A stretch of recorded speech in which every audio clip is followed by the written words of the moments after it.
This is the Aftermarket Radio Network.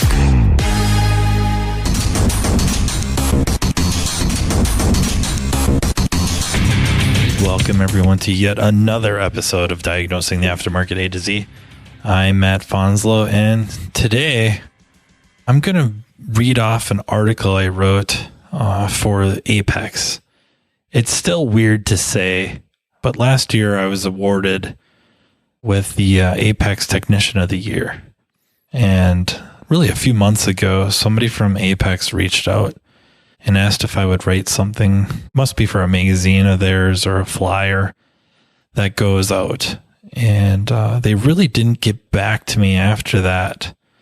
But I ended up writing something, and I think it at least offers some stuff to think about and just worth discussing. So I think I'll just start out by reading that and then maybe pulling out a few more things or elaborating. First of all, though, I'd really like to thank our sponsor. Planning on attending AAPEX? Make sure to stop by the NAPA Auto Care booth on the first floor for a meet and greet with the 2021 NHRA champion, Ron Capps. He will be there on Tuesday, November 1st, between 10:30 and 11:30 a.m. So yeah, let me read this quick, and I'll read it out loud so you can follow along. Lost time is never found again. A quote by Benjamin Franklin. Time. It's quite the concept, isn't it? This could evoke a discussion about thermodynamics and the arrow of time dictated by entropy. It's arguably our very most valuable resource. Individually, it's in an account that is constantly draining, and none of us really has any idea how much is left. From a business standpoint, it is also our most valuable commodity, although we do have a much, much better idea of how much time is available per day, per week, per month, or year to sell. We could consider an automotive repair facility's relationship with its clients much like a triangle, with the client, vehicle owner, shop management, and employees, technicians, advisors, etc., making up the 3 points. All three are selling their time to one another. The employees are selling their time to the business. The shop is selling its time to the client. And the client is selling their time by choosing us to service their vehicles, and slightly more indirectly, the amount of time they have to work to produce the funds to pay us. I suppose in many cases, dollars and cents are just a tangible representation of time. Time in our profession is something always discussed and always under watch. How much time to do this? How much time did it really take to do that? How much time will it take before I get my vehicle back? How much more time do I get paid for that service? When should I take some time off? How much paid time off do I get? How much, time. An hour sitting with a pretty girl on a park bench passes like a minute, but a minute sitting on a hot stove seems like an hour. A quote by Albert Einstein. While performing a diagnostic analysis, time can evaporate. We often use egg timers or a timer on our phones to keep from spending more time than sold to analyze an issue and come to a diagnosis, or at least come up with an estimate for more time and direction we'd like to take to arrive at an accurate diagnosis. We as professionals in a trade that sells time must strive to manage our time for the benefit of all. What about some of our free time? All we have to decide is what to do with the time that is given us. A quote by Gandalf the Grey. I think we can agree that we may have two distinct regions of free time. Free time at work and free time at home. Free time at work may not really be free to us to choose how we spend. It may be cleaning and organizing the shop, etc. Some shops allow us to use that free time to train. There are a fair number of entities out there that provide quality online training, both live and learn at your own pace. These provide a tremendous opportunity for making use of time at work that may be even scheduled. To expand our knowledge and skills. If you're an owner or manager, I would strongly urge you to look into providing these opportunities to your staff. Free time at work to use for training is difficult enough, but time at home may even be more so. It's our time. Time to do with what we want, or have to if you have a family, not work more. And yet, this is what the top techs do. They dedicate their free time at home to learn more. It may be making use of online training the shop is hopefully now providing. It may even be paying for it yourself. There's lots of free training available from quality providers. There's also networking. hanging out on the professional networks with other technicians or social media groups, discussing vehicles, testing, repair techniques, new technologies, tooling, equipment, et cetera, et cetera, et cetera. It's also about making lifelong friends that you can help out of a jam, but they can also be there to help you get out of a jam. All the above leads to one thing: improving your value due to increased knowledge, skill, capability, and resources. Time is our most valuable resource. How will you choose to invest it? So that was the article I wrote. I don't know. It maybe could have used a little polish here and there, but I think the gist of it is that time is by far our most valuable resource. Nothing else even competes. Even from a business standpoint, labor sold should have much higher profitability than everything else. Not that it would completely supplant everything, but it's generally accepted that that's the case. And yet we find people not just in the motoring public devaluing our time, but we also find those of us in it devaluing our time. And I'm not even talking about, shop owners scoffing at how much time it took to do this or that, or the labor time guide is the end all be all. I'm really talking about technicians and shop owners that truly struggle to charge what they're quote unquote worth, it's a vague term, right? What are you worth? It's a terrible question, honestly. But again, at least from a business standpoint, there's a means to calculate that out. How much do you need to make not only make ends meet, right? We got to do better than just make ends meet. That's the bare minimum to get by a rough patch is make ends meet. We need the profit. We got to continue to evolve with the vehicles coming in, which means updating tooling, maintaining tooling. Even that's tooling that doesn't seem to change over the years. We still need to maintain that. And so we need to profit. And another driving force as to why I'm really rattling off this article and talking about time is I don't think I remember a time or an era where I've seen shops close. So just kind of within, we'll just say a small radius of where I work, 3 shops have closed. And all 3, if you will, would be on the lower end of the spectrum when it comes to cost or labor rate, what they're charging the clients. And I think we all used to say that would happen. I think that's what we all thought should happen, quote unquote should, because let's be honest, we do need certain entities out there that have the lower labor rate and service a certain clientele. They do have value to us. They really do. To the point of it's really our shop. We carry the business cards for some of those shops that charge less than we do. Somebody is not going to be happy with our services, or really more specifically our prices. That there's nothing condescending about it. We're sending them to somebody that hopefully will give them the experience they're looking for at the price they're looking for. It's kind of shocking. It's still very shocking to me that these businesses closed and all 3 were on the lower end of the labor rate spectrum. And as much as I can almost hear people and, their inner monologues going, or their response to this is being, no kidding. How long have we been saying that? I mean, when I first started, we kept saying how things would have to change. The shops are they're just going to have to start investing in tooling, and they're just going to have to start investing in training, and they're going to have to raise their rates, or they're just never going to be able to keep up.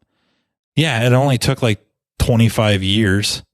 They were just fine. And now it seems like it might be starting to rear its ugly head within, honestly, it's probably less than 5 years. 5 years might be a stretch. It might be less than 5 years where we're really starting to see it hurt.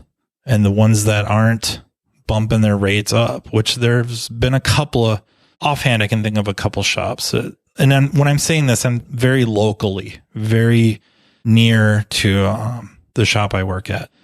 There's really been a couple that have changed strategies from being that the lower end of the labor spectrum or labor rate spectrum to start really bumping their rates. Hey guys, Matt here talking to you about what the NAPA Auto Care Center program can do for your business. You probably already know the NAPA brand is the most recognized and trusted name in the automotive aftermarket industry. In fact, studies show nearly 95% of customers recognize NAPA and associate it with quality parts, service, and technical expertise. So why not complete a Pro Image upgrade and take advantage of that? Pro Image is a co-branding program for the exterior and interior of your shop. On the outside, it includes the NAPA colors and distinctive NAPA signage. While the public may know you as a reliable, locally owned business, a Pro Image upgrade helps set your shop apart from the competition even further. It is also a visual signal to your customers and potential customers that you and NAPA are partners. Most importantly, Pro Image really works. This co-branding opportunity has helped NAPA Auto Care Centers across the country increase their car counts and sales. In fact, those that have completed the Pro Image project enjoy an average of 23% sales increase during their first year. Pro Image upgrades are also available for the interior of your shop. A Pro Image interior upgrade transforms your customer waiting area from merely utilitarian to warm and welcoming. The goal is to maintain your shop's independent identity while enhancing the customer's experience. You can get a free look at what a Pro Image exterior or interior upgrade can look like by visiting the NAPA Auto Care member site and clicking on the NAPA Pro Image link under the NAPA Pro Image tab, or contact your local NAPA Auto Parts store. Your servicing NAPA store can tell you more about Pro Image plus the hundreds of other reasons to become part of the NAPA Auto Care family, the largest network of independent auto repair shops in the country. Funny enough, one of them, this is a few years ago, they sent a vehicle down my way. And honestly, it's because I had the scan tool to do it more than anything. It wasn't a skill level, I don't think, but had the tool for the job. And when he stopped by, the owner of the shop stopped by to pick up the vehicle, and we're visiting in the back, and he's just looking at all the equipment. And yes, laptops, scan tools, scopes, but also new alignment machine, the lighting in the shop, the computers for like service information, setup stations, if you will, workstations, the AGA powertrain table. How can you afford all this? And so we just got to discussing about it. Parts matrices, labor rates, multiple labor rates, tiered labor rates, the diagnostic rate having to be, almost uncomfortably higher than the regular rates. It's easy to say what it should be, and logically, it's got to be where it's at to profit the same as you would other work. And, whether you think you should be profiting more for it or not, it's maybe the subject for another discussion, but it's easier said than done.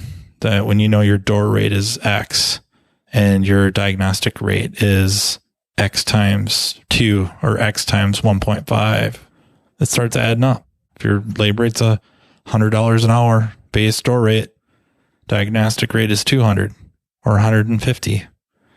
And yes, matter of factly, that's where it should be. It's the very good reason for it, but it is tough. But that not only pays for the tooling and the subscriptions, the service information, the training, the sheer amount of training, like that money gets spent awful fast.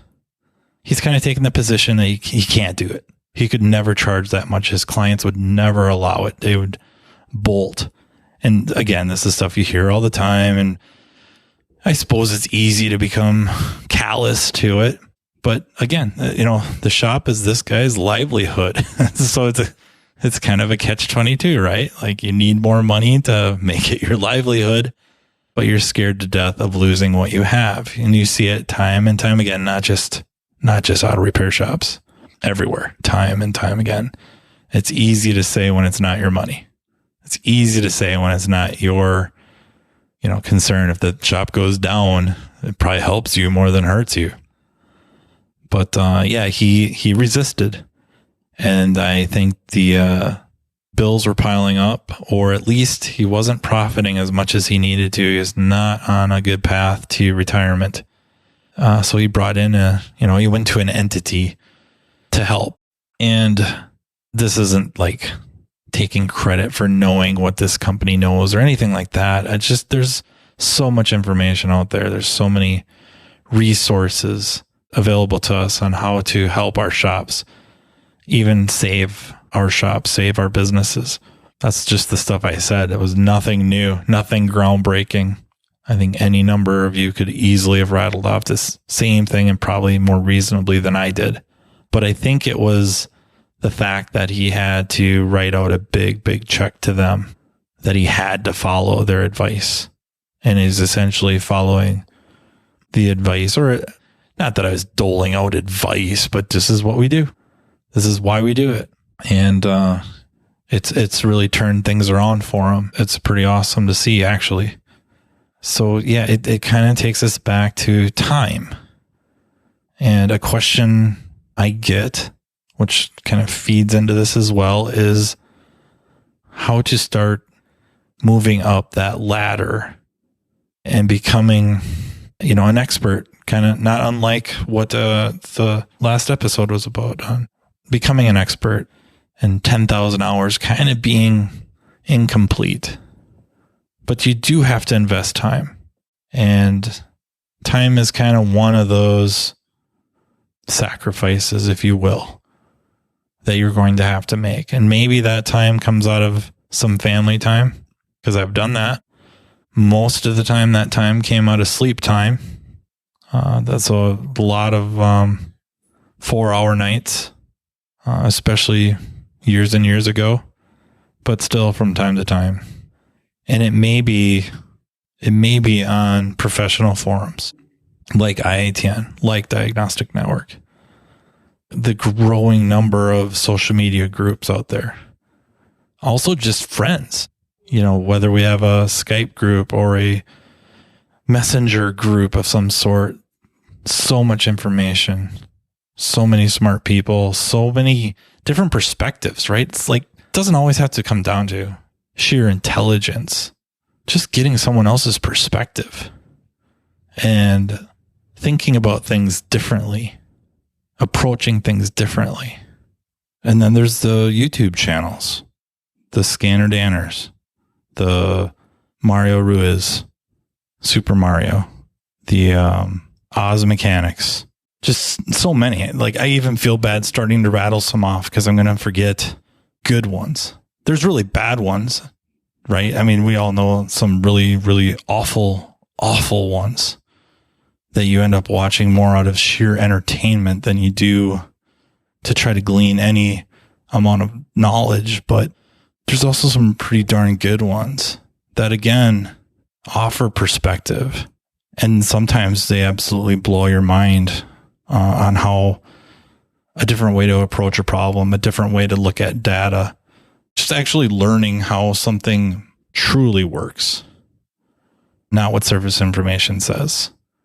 Because sometimes service information tells you only enough to help you fix the issue or fix the symptom, replace the part. It doesn't really care about the theory of operation. Even if it's in a content area called theory and operation, it's probably extremely generic, probably theoretically wrong. And they don't care, because you only need to know enough to fix the car. You really don't need to know how the system really works or why they're doing it. They're not going to tell you why they're retarding the cam timing on the exhaust cam. Sure, EGR effect, but they're really not going to go much deeper than that. And all the benefits for emissions and fuel economy offered by introduction of inert gas into the combustion process. They're not going to bring that up.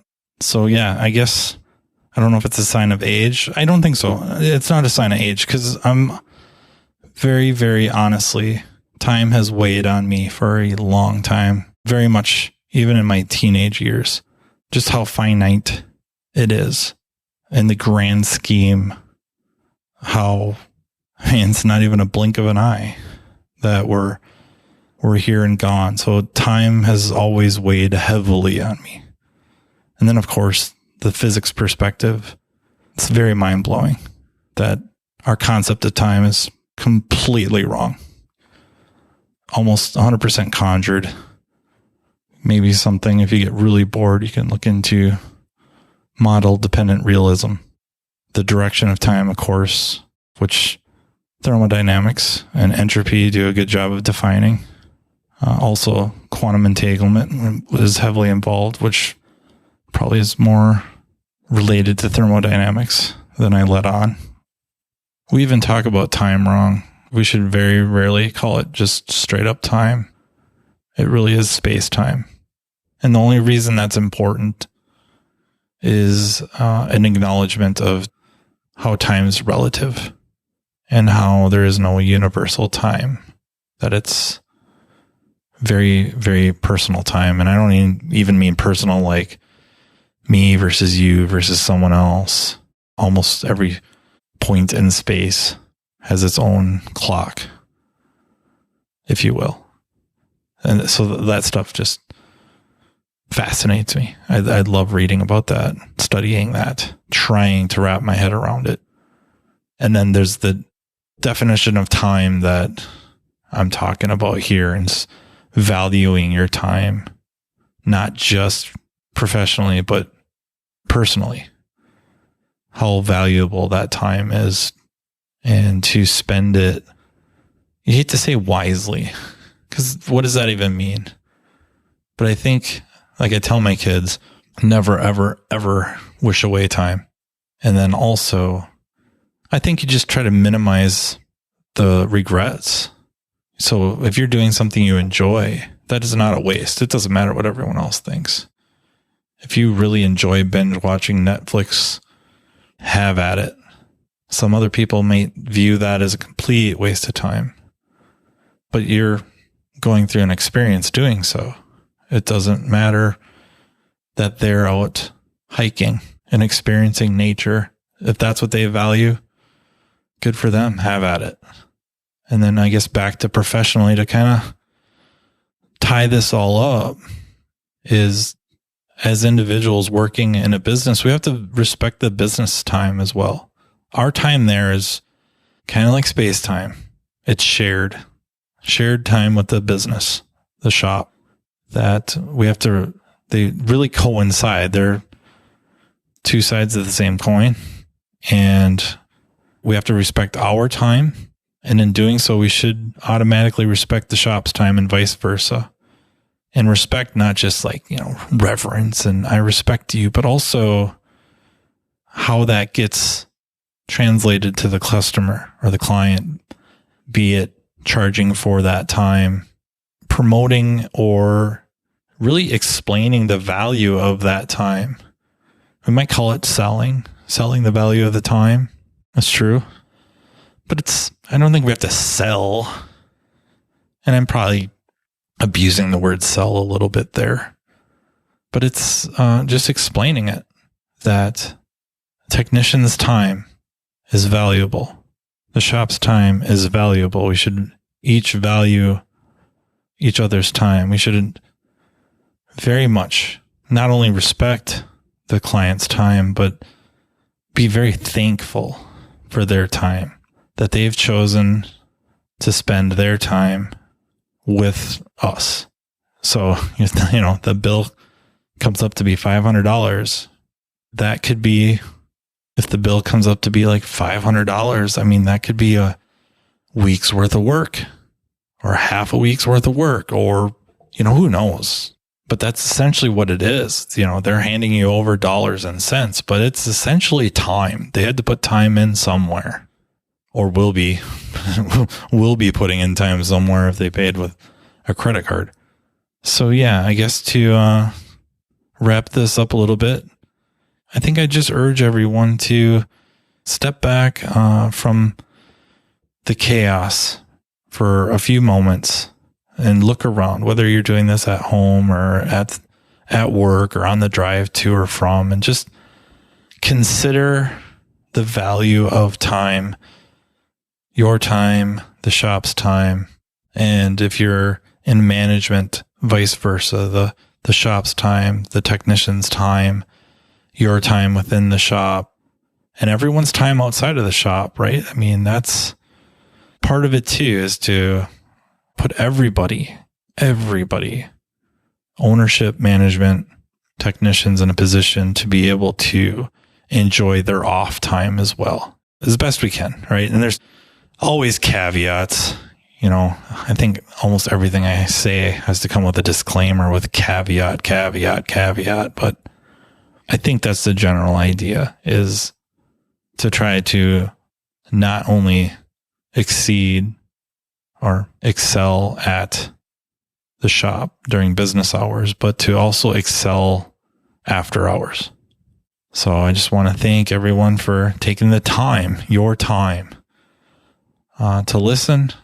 I really, really appreciate your time sending the messages and sending me ideas. If you have any ideas or would like to be on the show, please don't hesitate to reach out to me. I'm really easy to get a hold of on social media, Facebook, Messenger. You can also email me at mattfonslopodcast@gmail.com. And I would really like to thank our sponsor, NAPA. Thank the Aftermarket Radio Network for making this all possible. Tracy for not rubbing it in my face that I thanked her for the editing work she does. And until next time, take care. You've been listening to Matt Fonslow, diagnosing the aftermarket A to Z on the Aftermarket Radio Network. Follow Matt on your favorite listening app. He's very interested in what you have to say. Let him know what you'd like him to cover and come on the show. Matt is all for advancing the aftermarket. Find Matt Fonslow on social media and connect, or on aftermarketradionetwork.com.